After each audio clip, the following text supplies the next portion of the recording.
एक भील की। भील का काम होता था जंगल में जाए, जीवों को मारे और जो मांस आदि मिले उससे अपना और अपने परिवार का पेट भरे। वह भील जब से पैदा हुआ तब से केवल एक ही काम करता, जीवों को मारना। एक बार क्या हुआ, उसका शायद पुण्य जागा हो, उसकी होनहार भली होनी होगी कि उसे जंगल में एक दिगंबर मुनि दिख गए। बंधुओं, दिगंबर मुनि के दर्शन सबको नहीं मिल जाते। दिगंबर मुनि के जिस दिन आपको दर्शन हो उस दिन अपना परम सौभाग्य मानना कि अनंत भवों की भावनाएं भाई होंगी, तब जाके वो फलीभूत हुई और साक्षात चलते फिरते तीर्थंकरों के समान दिगंबर संतों के क्या हुई दर्शन। ऐसे ही उसका क्या पता उस भील का कौन सी पर्यायों का पुण्य आया होगा उस समय उदय में कि उसे एक दिगंबर संत के दर्शन हुए। वो नहीं जानता था कि दिगंबर संत है, वो तो केवल इतना जानता था कि साधक है, महाराज है, सबको छोड़ छाड़ के अपनी आत्मा के कल्याण में लगे। बस वो पढ़ा लिखा नहीं था, बिल्कुल अज्ञानी था, अबोध था, जीवन भर हिंसा करता रहा। लेकिन बंधुओं, जब हमारे जीवन में कोई प्रभावक सत्यनिष्ठ आचरणनिष्ठ संयमी जीव मिलता है, उसका ओरा, उसका आभा मंडल इतना प्रभावक होता है कि जब हम उसके पास जाते हैं तो कितने से कितना उपद्रवी प्राणी रहे वो भी उनके आभा मंडल में कैसा हो जाता है, शांत हो जाता है। तभी तो महावीर भगवान के समो शरण में सिंह और गाय एक ही कोठे में बैठ के भगवान की क्या सुनते हैं। देखो, ये भगवान की आभा का प्रभाव है। उस भील ने उन दिगंबर महाराज की मुद्रा देखी और शांत हो गया। अपने हिंसक कार्य को छोड़ करके 2 मिनट शांति से महाराज के चरणों के पास बैठ गया। बस महाराज ध्यान में थे, बैठा रहा।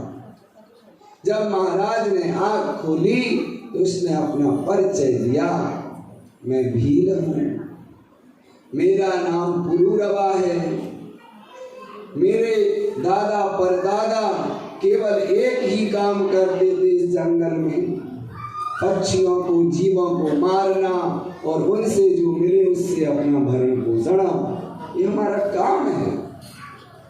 महाराज ने कहा तुम्हारा काम है, हम मना नहीं करेंगे, लेकिन अगर तुम मेरे चरण सानिध्य में आए हो और तुम बोल रहे हो कि गुरुदेव कुछ ना कुछ मुझे मुक्ति का सोपान बताओ, तुम्हारी होनहार अच्छी है, कम से कम आप मांस खाते हो तो एक मांस का क्या कर लो।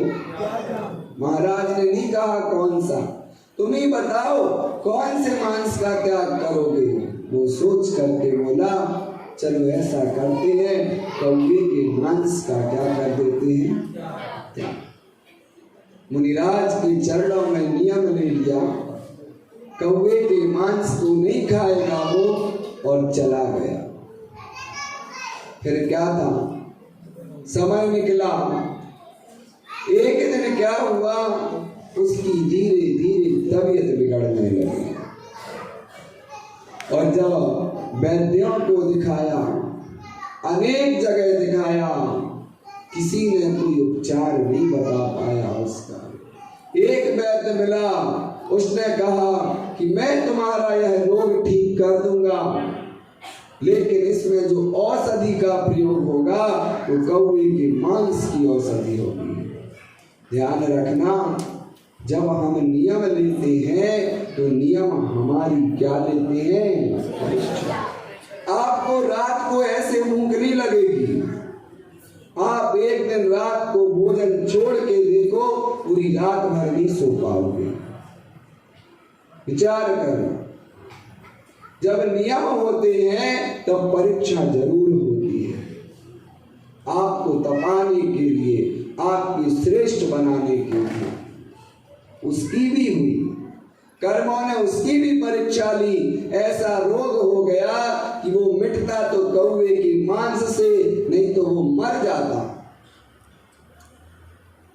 जैसे ही वैद्य ने कहा, उसकी पत्नी ने कहा हम तो सब खाते हैं, खा लेंगे। उसे कहा कि याद आया, नहीं, मैंने एक बार जंगल में कोई दिगंबर मुनिराज थे, उनसे मैंने नियम लिया था कि मर जाऊंगा लेकिन कौवे के मांस को नहीं खाऊंगा। वो नियम याद आ गया। पत्नी ने बहुत समझाया, बहुत कहा मत खाना, कम से कम तब तक तो खा लो जब तक औषधि के रूप में। उसने कहा नहीं, मैंने कोई छूट नहीं ली थी, मैंने कोई मर्यादा नहीं ली थी। जीवन भर मैंने कौवे के मांस का क्या कर दिया था? त्याग। और साधु के वचनों को अगर मैं झूठा कर दूं तो मेरी दुर्गति हो जाएगी।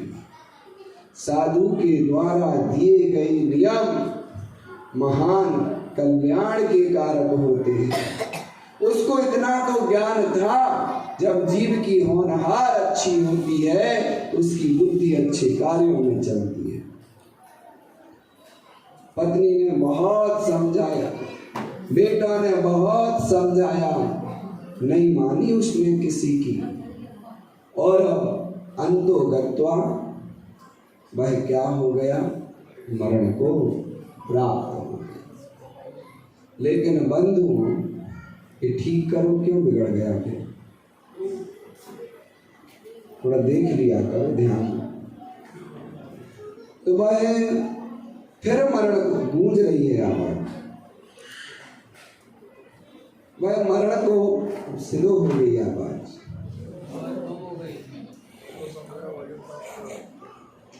मैं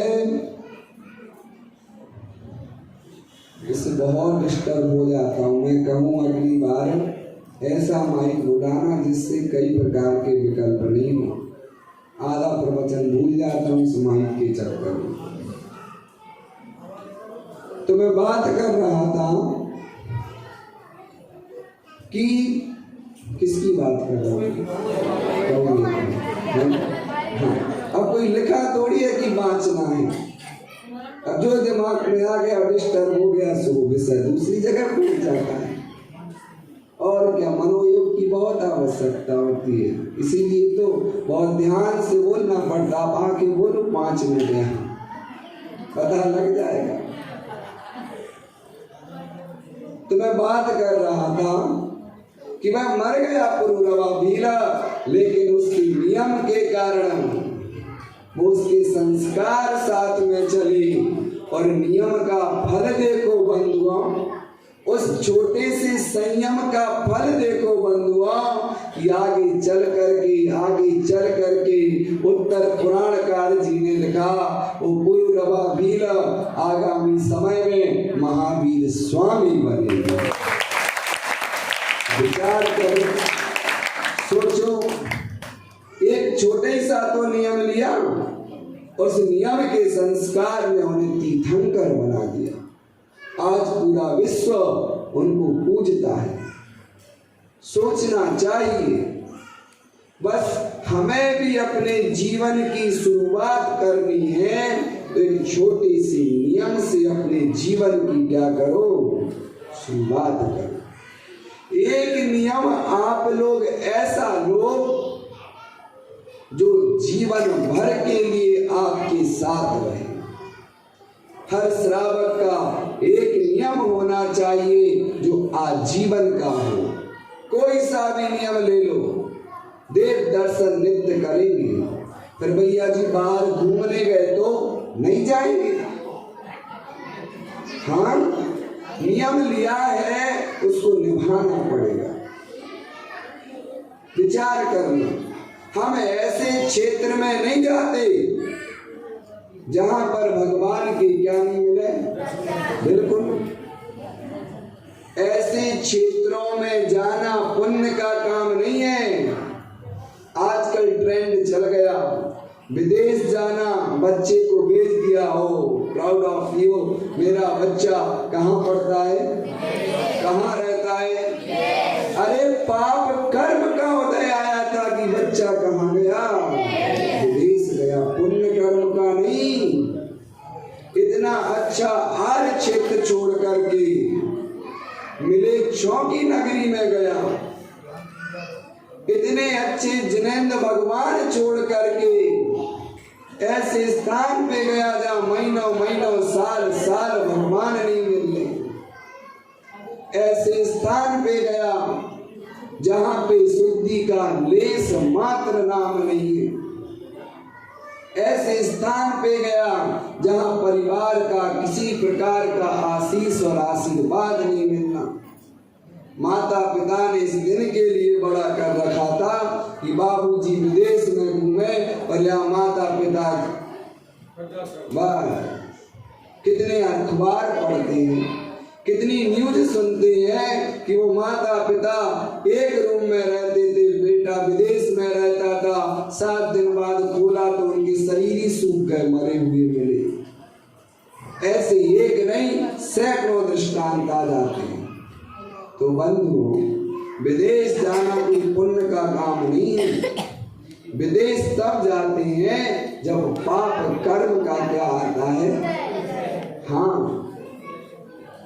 सोचना चाहिए। ऐसे क्षेत्र में श्रावक को नहीं जाना चाहिए जहाँ पे भगवान की क्या नहीं मिले। सीधी सीधा बस। मैं ज्यादा नहीं कह रहा हूँ।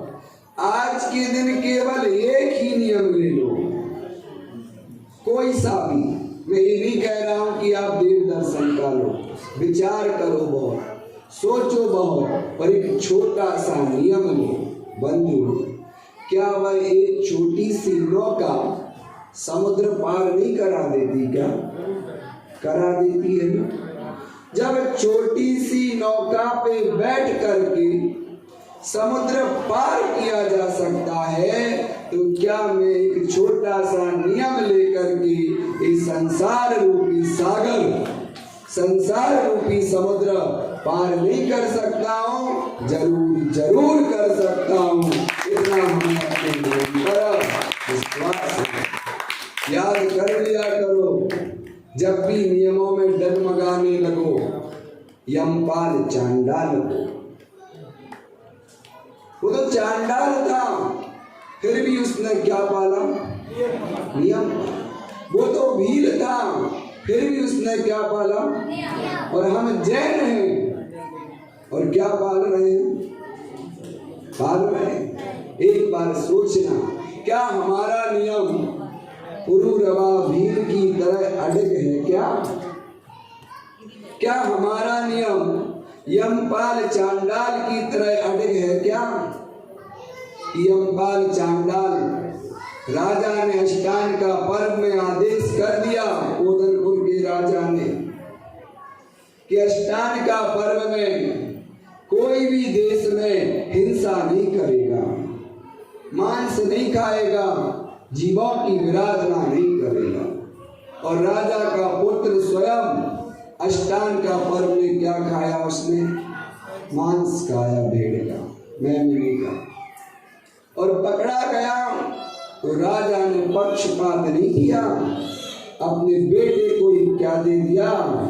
मृत्यु दंड दे दिया कि फांसी पर लटका दिया जाए, ऐसा आदेश कर दिया। और जब आदेश किया तो सिपाहियों को भेजा कि जाओ चांडाल के यहाँ और पूछ, उसको लेकर के आओ, आज इसको क्या देंगे? मृत्यु दंड। वो सैनिक गए, देखो होनहार कैसी होती है, कैसे नियम परीक्षा लेते हैं। यमपाल चांडाल को पता था कि राजा के बेटे को क्या हो गई, फांसी, और पक्का है कि वो हमारे पास आएंगे। वो छिप गया और पत्नी से कह दिया कोई पूछने आए तो कह देना वो कहाँ गए, दूसरे देश गए। क्यों? क्योंकि उसने नियम लिया था महाराज से कि वो चतुर्दशी के दिन किसी जीव का घात नहीं करेगा। ये नियम था। फिर क्या था, सैनिक आए, पूछा, पत्नी ने कोई जवाब दिया। फिर सैनिक ने कहा कितना ही अभागा है, आज गांव नहीं जाता तो राजा के बेटे को फांसी है, बहुत सारा धन मिलता है, इसका पूरा दारिद्रता दूर हो जाती। पत्नी को लोभ आ गया, पत्नी को लोभ आ गया, वहां मना बोल रही और यहाँ बोल रही अंदर है। लो फिर क्या था, वो सिपाही पकड़ के ले गए और पकड़ के ले गए। यमपाल चांडाल ने राजा के सामने मना कर दिया, महाराज अगर आपको हमें लटकाना है फांसी पे तो लटका दो, लेकिन मैं आज चतुर्दशी के दिन किसी को फांसी पर नहीं चढ़ाऊं। राजा को बहुत गुस्सा है कि राजा की आज्ञा का उल्लंघन कर रहे हो, दोनों को बिल्कुल कहाँ पर लटका दिया जाए, फांसी, तालाब में फेंक दिया जाए। और कहते हैं जब दोनों को समुद्र में फेंका गया तो राजा का बेटा तो डूब गया, लेकिन नियम के प्रभाव से देवों ने यमपाल चांडाल के लिए सिंहासन बना लिया और मस्तक पर बिठा दिया। ये है संयम की महिमा, ये है नियम का प्रभाव, ये है छोटे छोटे व्रतों में दृढ़ रहने का प्रभाव, ये है जैन धर्म की महिमा। आज बस इसी महिमा को समझने के लिए यहाँ पर हम लोग आए हैं। कहते हैं ना, घुटनों के बल चलते चलते पैर खड़े हो जाते हैं और छोटे छोटे नियम एक दिन बहुत बड़े हो जाते हैं। बच्चा एक साथ नहीं सीखता दौड़ना, पहले घुटनों के बल चलता है, धीरे धीरे बढ़कर क्या करता है, पैरों से चलता है, फिर दौड़ना सीखता है। बस ऐसे ही तो हमारा हाल है। एक साथ नहीं कह रहे कि महाव्रत ले लो महाराज बन जाओ, ये नहीं कह रहे कि अणुव्रत ले लो और वृत्ति बन जाओ, अभी ये भी नहीं कह रहे कि 11 प्रतिमाएं ले लो और श्रावक सच्चे बन जाओ, कोई बात नहीं अभी लेकिन कम से कम जो जैनों के व्रत हैं, नियम हैं, कुलाचार हैं, उनको तो अपने जीवन में क्या करना चाहिए, उतारना चाहिए, पालन करना चाहिए। 6 आवश्यकों की जब चर्चा करते हैं तो देव पूजा, गुरु पास्ति, स्वाध्याय, संयमस्तपः, दानम चेति ग्रस्थानम, षट्कर्माणि दिने दिने। उसमें उत्तम संयम भी आता है। संयम का मतलब हम श्रावकों के लिए हर पल संयममय होना चाहिए। हम जितनी बार सांस लेते हैं वह भी कैसी होनी चाहिए, संयमित होना चाहिए। और हम संयमित ही तो सांस लेते हैं, असंयमित थोड़ी लेते हैं। इसलिए भैया आज के दिन संयम के महत्व को समझना है। किसी ने कहा कि अगर वास्तविकता में संयम को जानना है तो सीता माता को याद करें। अब आप क्या करें, आपने पद्म पुराण नहीं पढ़ा, पद्म पुराण पढ़ो, इतने सारे दृष्टांत मिलेंगे कि आपका जीवन धन्य हो जाएगा। हर जगह आपको बचा लेगा इस संसार की मार से। सीता माता जब अग्नि परीक्षा देने लगी, क्या देने लगी? अग्नि परीक्षा जब देने लगी, सारी प्रजा सामने थी, सब लोग सामने थे, वो डरी नहीं, उन्हें अपने संयम पर विश्वास था, अपने नियम पर विश्वास था। उन्होंने अग्नि से कहा, मैंने अगर एक निमेष मात्र भी किसी पर पुरुष की ओर बुरी दृष्टि से देखा हो तो मुझे जला के भस्म कर देना अग्नि। और अग्नि में कूद गई और उनका सतीत्व देखो, उनका संयम देखो, उनका नियम यम देखो कि वह अग्नि क्या बन गई? पानी बन गई। ये है नियम का फल। अपने नियम पर अडिग तो रहो। अरे वो रावण भी अपने नियम पर अडिग था। रावण का क्या नियम था कि जब तक सामने वाली स्त्री सहर्ष स्वीकृति प्रदान नहीं करेगी तब तक मैं उसको स्पर्श नहीं करूंगा। उसने अपने नियम को कभी नहीं तोड़ा। हमें सोचना चाहिए, विचार करना चाहिए कि जीवन में हम कहाँ जा रहे हैं, क्या करना है, क्या करने आए थे और कर क्या रहे हैं। आज हमारे जीवन में कहाँ संयम है? कितने बजे सो के उठते हो? सबके अलग अलग टाइमिंग है ना। कोई 7 बजे, कोई 8 बजे, कोई 9 बजे, कोई 10 बजे भी हो सकता है। होंगे घर में 1-2 नमूने ऐसे, हाँ, जो 10-10, 11-11 बजे तक सो के उठते हैं। भैया कैसे जीवन संयमित होगा जब हमारी दिनचर्या ही संयमित नहीं है? तो हमारा जीवन कभी भी संयमित नहीं होने वाला। मैं गद्दी पर बैठकर अभी धर्म की बड़ी बड़ी बातें नहीं बता रहा आपको। मैं नहीं कह रहा हूं अभी कि 5 प्रकार का इंद्रिय विजय, मन को जीतना, सट काय के जीवों की रक्षा करना, ऐसे 12 प्रकार का क्या होता है? संयम। अभी मैं चर्चा नहीं कर रहा आपसे। पहले मैं ये चर्चा कर रहा हूं कि अपनी दिनचर्या को कैसा करूं? संयमित करो। कब उठना है, कब खाना है, कब मंदिर जाना है, कब दुकान पे जाना है, कब हमें और धर्म के कार्यों को करना है। हर चीज का एक समय होना चाहिए। जिस जीव के अंदर अपनी दिनचर्या को सुधारने के परिणाम आते हैं वो संयम के मार्ग में अपने आप को ला देगा। हम 10-10 बजे तक सोते हैं, कहाँ का जीवन में संयम आएगा? काम किया 12 बजे फिर सो गई माता बहने। कुछ सबकी नहीं कर रहा बात, ये तो गुस्सा हो जाओ। मैं 10-20% की बात कर रहा हूँ, 80% तो दिन भर काम करती रहती है। लेकिन कहीं ऐसे तो नहीं हम कि फिर दिन में 2-2, 4-4 घंटे सो रहे हो, नहीं। हाँ, आराम मांगते, आधा पौन घंटा शरीर आराम मांगता है, क्या कर लो, सो जाओ। ऐसा तो नहीं कि देर उठ रहे हैं और दिन में भी क्या कर रहे हैं? सो रहे हैं। दिन में सोने का मतलब है दर्शनावरणी कर्म का भयंकर वाला अशुभ बंद होना।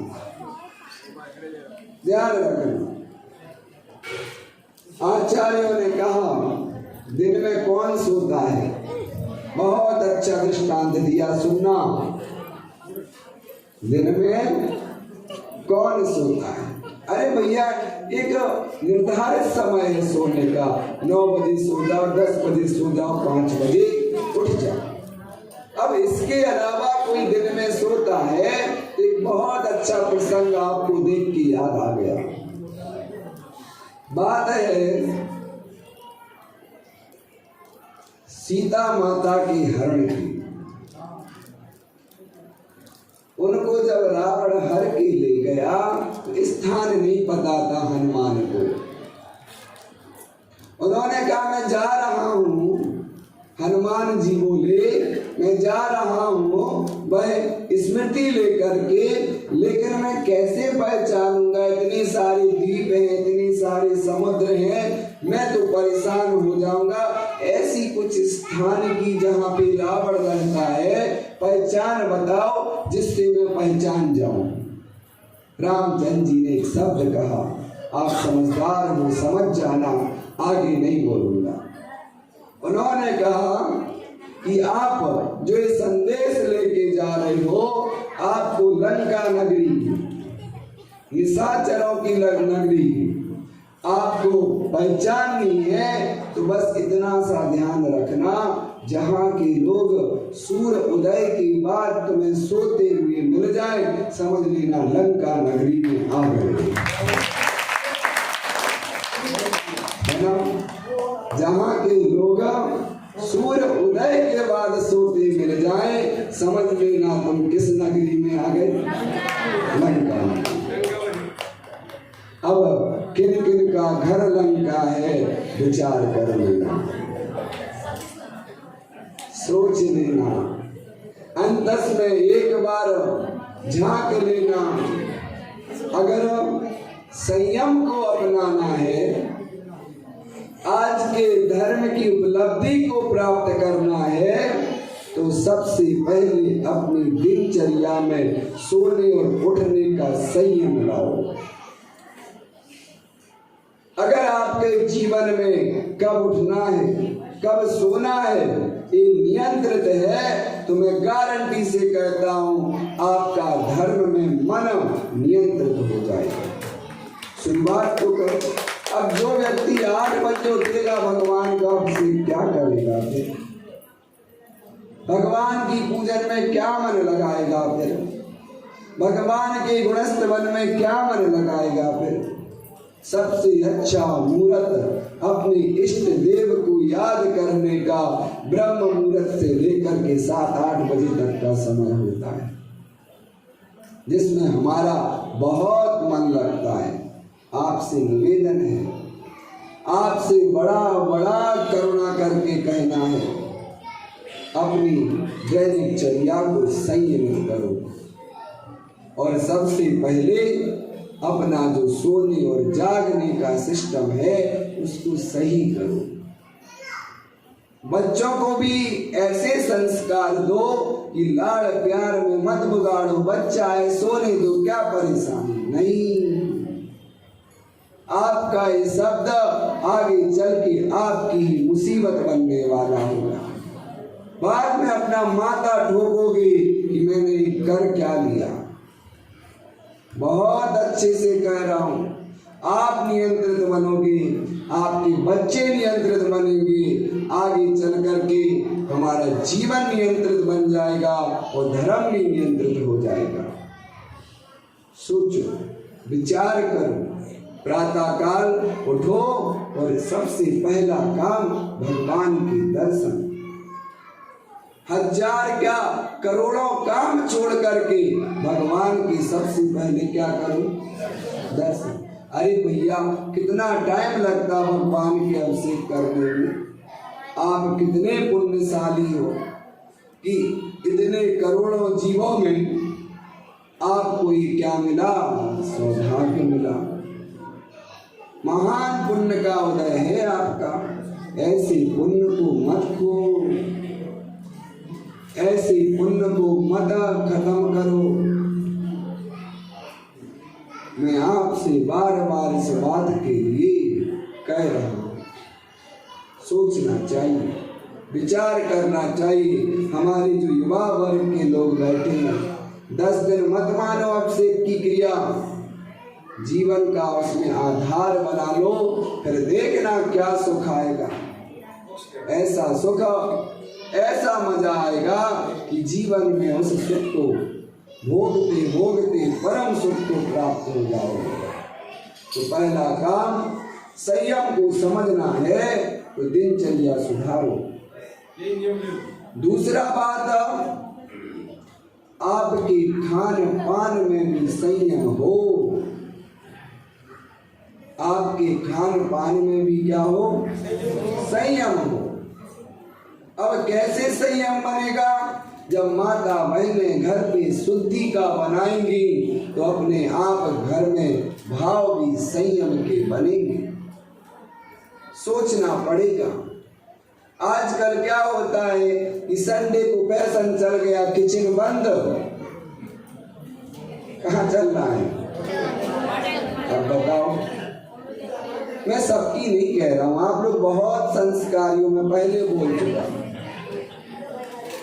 मैंने आप जैसे संस्कार कहीं नहीं देखे, आप जैसी शालीनता कहीं नहीं देखी। मैं बात कर रहा हूँ आपके बच्चों की।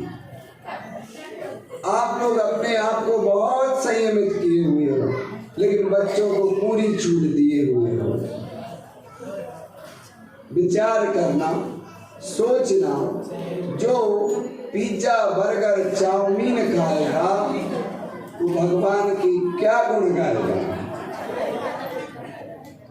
सोचिए कैसे बनते हैं, क्या उनमें होता है। हमारे यहाँ पर तो सुनो, हम लोगों ने कभी आज तक बिना धुले हुए गेहूं नहीं खाए। हर घर में ऐसी व्यवस्था होती है कि गेहूं तक को धोया जाए। महाराज जी की बात छोड़ो, तो बहुत बड़ी बात है। हमारे घरों में मसाले, गेहूं आदि सब धुल करके आते हैं। आप एक बार विचार करो, हम मार्केट से गेहूं लाए, सोचना, एक बार आपको सोचने का मौका दे रहा हूं। और गेहूं सीधा हमने आटा बना दिया तो कितनी उसमें गंदगी रहती है।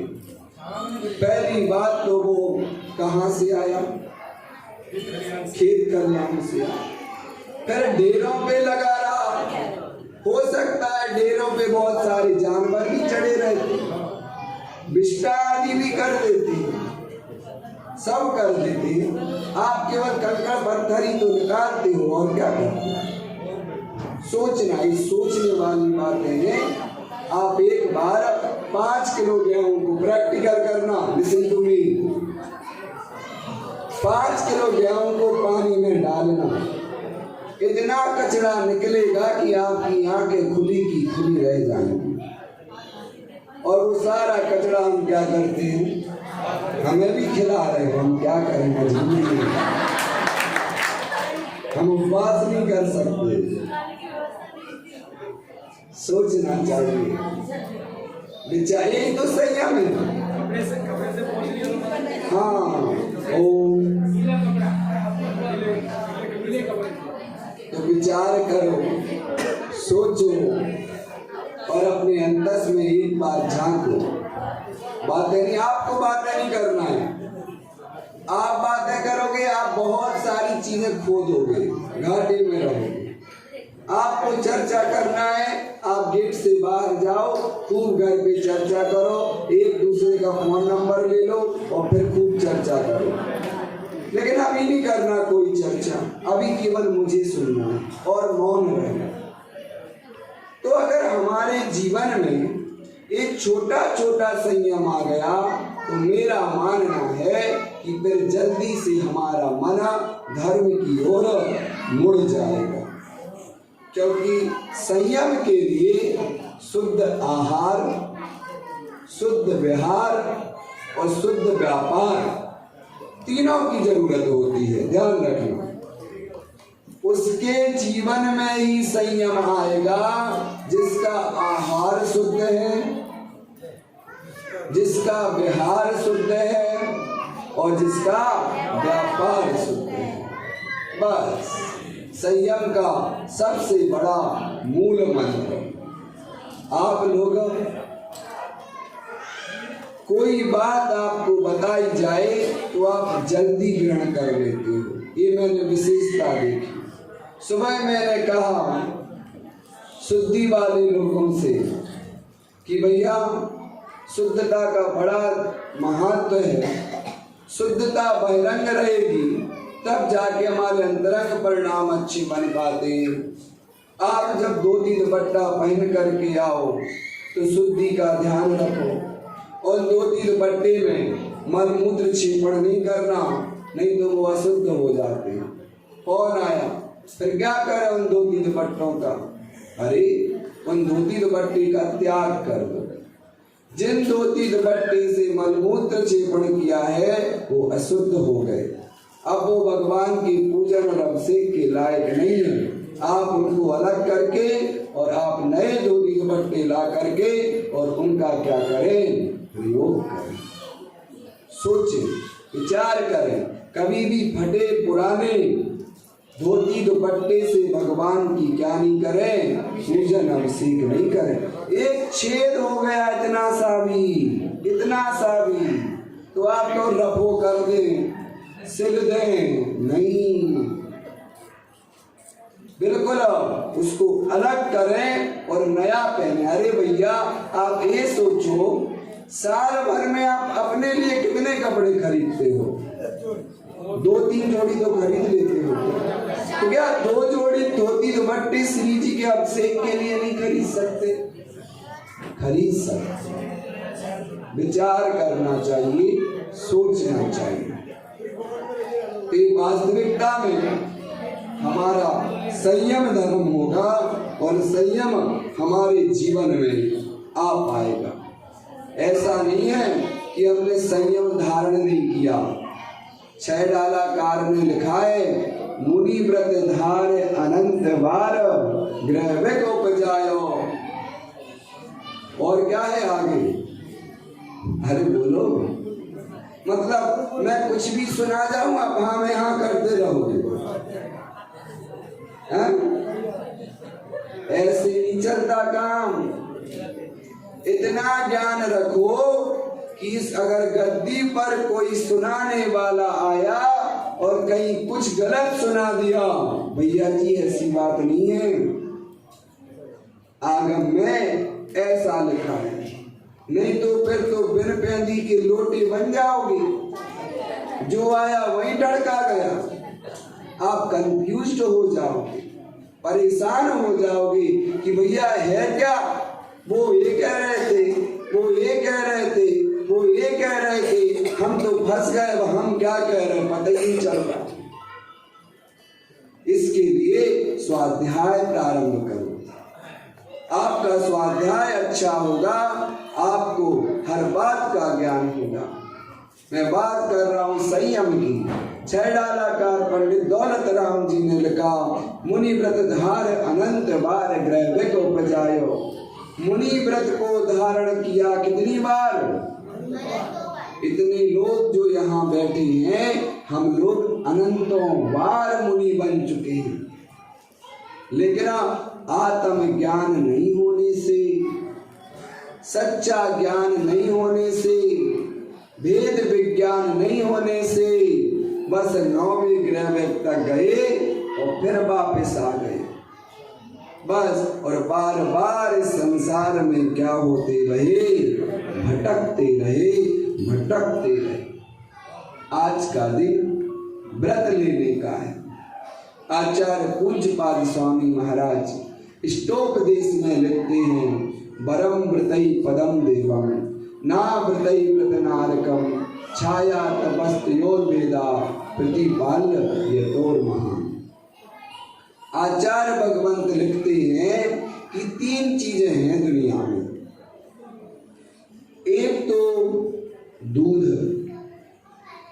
एक विष और एक अमृत। कितनी चीजें हैं? 3। दूध, विष, अमृत। अगर हमें पंचम काल में अमृत नहीं मिलता है, मतलब मोक्ष नहीं है, तो हम विष पी लें क्या पिएंगे? दूध पिएंगे। ज्ञानी जो होगा, अगर मोक्ष नहीं है पंचम काल में, तो कहाँ जाएगा? स्वर्ग जाएगा। 3 चीजें हैं, अमृत के समान मोक्ष, स्वर्ग के समान दूध और नरक के समान विष। अगर हम मोक्ष नहीं जा सकते हैं तो अच्छी क्रियाएं करके कम से कम अभी पंचम काल में कहाँ जा सकते हैं? स्वर्ग तो जा सकते हैं। तो उसके लिए आचार्य भगवंत ने कहा वरम व्रतई पदम देवम, व्रतों को वरम मतलब ग्रहण करने से देव पद पाना ठीक है, ना कि आप्रत असंयम के द्वारा नरकों में जाने की अपेक्षा। एक वो व्यक्ति है जो किसी का इंतजार धूप में रह करके कर रहा है, और एक वो व्यक्ति है जो छाया में खड़े रह करके उसी व्यक्ति का इंतजार कर रहा है। श्रेष्ठ कौन है? जो छाया में खड़े रह करके व्यक्ति का इंतजार कर रहा है। तो भैया जो लोग कहते हैं पंचम काल में मोक्ष नहीं है, तो क्या व्रत लेना, क्या संयम धारण करना, क्या मुनि बनना? जब मोक्ष का काल आएगा उस समय मुनि बनेंगे और क्या कर लेंगे? बिल्कुल गलत बोलते। फिर क्या करोगे अगर फिर व्रत नहीं लोगे? हम ज्यादा नहीं पढ़े लिखे, अगर व्रत से कुछ नहीं होता तो हमारे आज आचार्य भगवंत महाव्रतों को धारणा नहीं करते। आज विचार करना है, सोचना है कि भगवान ये मनुष्य पर्याय मिली है, कम से कम जीवन में कुछ ना कुछ संयम जरूर लो, जीवन में कुछ ना कुछ व्रत जरूर लो, जो वास्तविकता में इन सभी चीजों में अपने आप को आगे बढ़ा लेता है, उसका जीवन धन्य हो जाता है। और आप नहीं ले पा रहे हो तो कम से कम जो उस मार्ग में बढ़ रहे हैं उनको कभी भी क्या नहीं करो, रोको। आपके नगर में कोई महाराज आए, कोई वृद्धि आए, कोई भैया आए, उनके पास आया करो, पूछा करो, किसी चीज की असुविधा तो नहीं, किसी चीज की आवश्यकता तो नहीं है। और आपको लगे तो उनकी जो आवश्यकता है उनको उनके अनुसार, ऐसा नहीं महाराज जी को मोबाइल पकड़ा दो, जिनका जिस योग्य आवश्यकता है, साधन की आवश्यकता है, उसके अनुसार हमें अपनी शक्ति के अनुसार उनका क्या करना चाहिए? सहयोग करना चाहिए। एक तो भी हमें पुण्य लगेगा। कृत कार्य पर अनुमोदना, ध्यान रखना, हमारे आगम में ये सारी बातें बताएंगे। तो आपसे कहना है कि संयम को धारण करना है तो पहली बात अपनी दिनचर्या सुधार लो। दूसरी बात, ध्यान से अपनी वाणी पर संयम रखो।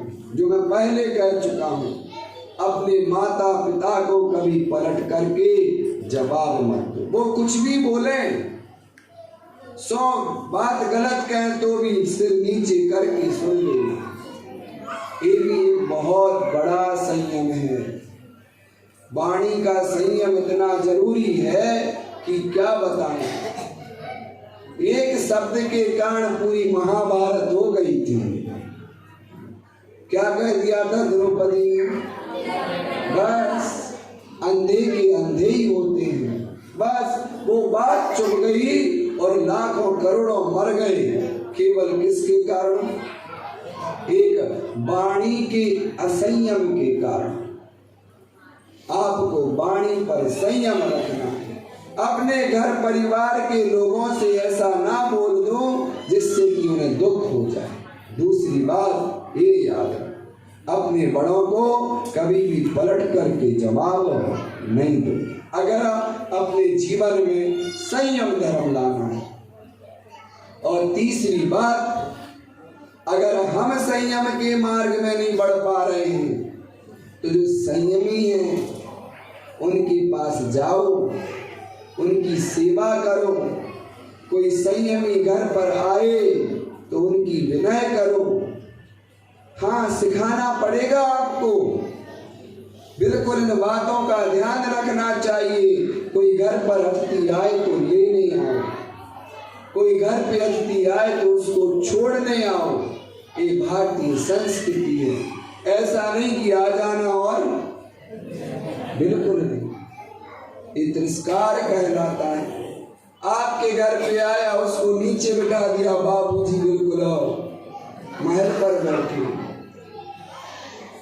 विचार करना, सोचना, अगर वो आपसे गुणों में महान है तो आप उनके साथ बैठ जाओ, साथ नहीं तो कहाँ बैठ जाओ, उनके नीचे बैठ जाओ। यही तो विनय है, यही तो संयम है, यही तो मान कसाय का खंडन है। बच्चों को सिखाया करो, जब घर में कोई बुद्धि आए, कोई भैया जी आए तो सिर पे नहीं बैठना, कहाँ बैठना, उनके नीचे बैठना। इन बातों का अभी से ध्यान रखोगे तब आगे चल के वो किसी को विनय दे पाएंगे, सम्मान दे पाएंगे। नहीं तो आगे चल के सारी परंपराएं खंड खंड हो जाएंगी। इन सब बातों का ध्यान रखा करो। बहुत अच्छा लगता है, दादर में अच्छी परंपरा देखी, जब भोजन करने जाते हैं तो महिलाएं नहीं पुरुष परसते हैं भोजन। हम अभी 5-6 दिन से गए तो महिलाएं कम और कौन परसते हैं भोजन। महिलाएं बनाने में मैं बुराई नहीं कर रहा हूँ, मैं अच्छी बात कह रहा हूँ कि दोनों को मौका मिलता है। नहीं तो पुरुष वर्ग दूर दूर खड़े रहते हैं, लेकिन उसमें भी याद रखा करो, कोई भी महाराज आए, कोई भी और अन्य आए, बच्चों को भी क्या किया करो, आगे किया करो, बिठाला करो 2 मिनट, जिससे उन्हें वो दिन याद रहे। और जब वो बड़े हों तो आपके नगर में कोई भैया जी वृद्धि कोई आए तो उनका वो भी क्या कर पाए, आमंत्रण। आप नहीं सिखाओगे तो वो कैसे सीख पाएंगे। तो इन बातों का भी ध्यान रखो, यही तो संयम है। तो तीसरी बात, जो संयमी आपके नगर में आए उनका आप पूरा ध्यान रखो। यह भी एक प्रकार का क्या है, संयम है। इन 3 बातों को अपने जीवन में हम रख लेते हैं तो वास्तविकता में हमारा जीवन धन्य हो जाएगा। नहीं तो भैया जीवन तो जा रहा है, आता है ना, बीतने वाली घड़ी को कौन लौटा पाएगा, इस धरा का इस धरा पर सब धरा रह जाएगा, इस अवसर खो दिया तो अंत में पछताएगा। बस सब कुछ रखा रह जाना है, हमारा संयम, हमारे नियम, हमारा दान पुण्य वो ही साथ जाना है। तो बस आज 6वां दिन पूरा हो गया। कितने दिन बचे, अब 3-4 दिन बचे। अच्छे से धर्म कर लो, अच्छे से प्रभु की भक्ति कर लो और अपने आप को बहुत अच्छे से संयम